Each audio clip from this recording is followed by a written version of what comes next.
భవిష్యత్తు ఉంటుందని రాజోలు ఎమ్మెల్యే కూటమి అభ్యర్థి దేవ వరప్రసాద్ తెలిపారు. రాజోలులో ఎన్నికల ప్రచారం నిర్వహించిన ఆయన మలికిపురంలో టీడీపీ, జనసేన, బీజేపీ పార్టీల ఆధ్వర్యంలో రాజోలు నియోజకవర్గం యువకులతో సమావేశమయ్యారు. ఈ సందర్భంగా కూటమి ప్రభుత్వానికి రాజోలు నియోజకవర్గ యువత తమ సంపూర్ణ మద్దతు తెలియజేశారని చెప్పారు. 5 సంవత్సరాల వైసీపీ పాలనలో యువతకు సరైన ఉద్యోగ అవకాశాలు రాలేదన్నారు. రాజోలు నియోజకవర్గంలో యువత వలసలు వెళ్తున్నారని, కూటమి ప్రభుత్వం అధికారంలోకి వచ్చిన తర్వాత వారికి అవకాశాలు కల్పించడమే లక్ష్యంగా చర్యలు తీసుకుంటున్నామన్నారు.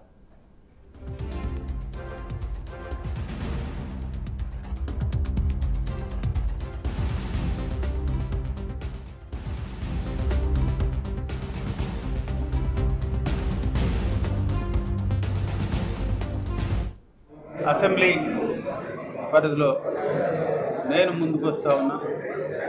అలాగే ఎంపీ గారైన మా 3 పార్టీల ఉమ్మడి అభ్యర్థి మన హరీష్ మాథుర్ గారు కూడా ముందుకు వస్తాం. మేము తప్పనిసరిగా ఈ యువత రంగంలో యువతకు కావాల్సిన ఉద్యోగాలు లేకపోతే ఉపాధి రంగంలో తప్పనిసరిగా చర్యలు తీసుకుంటాం. ఒక ప్రణాళికాబద్ధంగా మేము పనిచేస్తాం.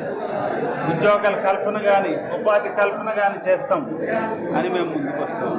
అటు ప్రాజెక్టులు, ఇటు ఆఫీసులు, లేకపోతే ఇటు ఇండస్ట్రియల్ సెక్టర్ కానీ ఇవన్నీ, లేకపోతే ఒక టూరిస్టిక్ సెంటర్ కానీ ఇవన్నీ అభివృద్ధి చేసుకుంటేనే ఉపాధి కానీ ఉద్యోగాలు కానీ మనం కల్పించే పరిస్థితి వస్తుంది. కాబట్టి ఇవన్నీ కూడా వివరంగా డిస్కస్ చేయడం జరిగింది. చివరిగా వచ్చే ఎలక్షన్లో మమ్మల్ని నెగ్గించినట్టయితే తప్పనిసరిగా ఏదైతే మనం ప్రణాళిక గురించి మాట్లాడుతున్నామో ఆ ప్రణాళిక ఫ్యూచర్ తప్పకుండా మేము అమలు చేయడానికి మాకు అవకాశం వస్తుంది. తప్పనిసరిగా చేస్తామని భరోసా ఇస్తుంది.